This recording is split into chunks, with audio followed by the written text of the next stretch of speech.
malee sida otoo dacheen kuni godaante otoo laftuu barsige gaatte Oromiyaa garas keeffatu garaan na sosodaatte dacheetiin godaanneef malee sida otoo dacheen kuni godaante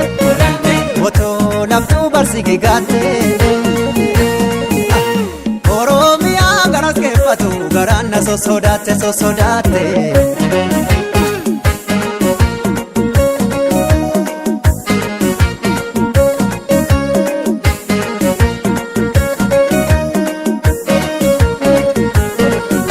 na doorsisu na sodaachisu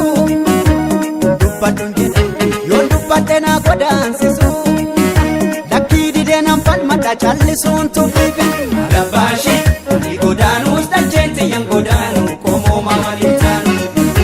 lakkiinumaa ka walittaanu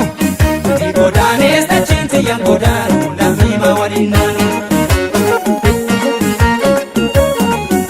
hinumaan calleesse gaafa ulaa sagal muree fudhatu ayyoomaan dubbadhe gaafa waggaa 90 gurguratu nan falmadhamaa fancallisa turii seenaa maafa nambisa nan falmadhamaa dhudhufa na hidha malee na fannisa akka kootii maafa jallisa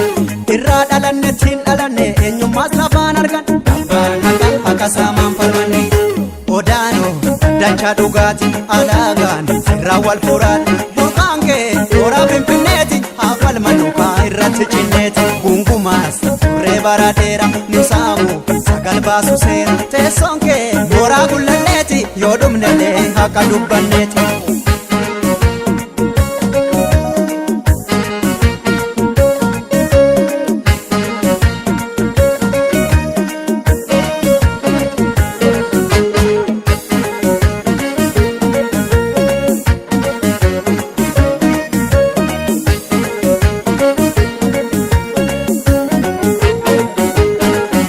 dacheetiin godaanneef malee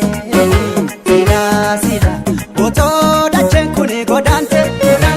otoo laftuu barsige gaatte Oromiyaa garas keeffatu garaan na sosodaatte dacheetiin godaanneef malee sida otoo dacheen kuni godaante otoo laftuu barsige gaatte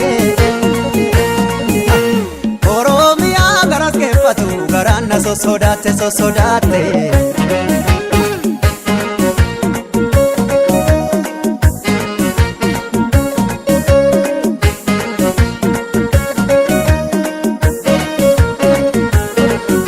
na doorsisu na sodaachisu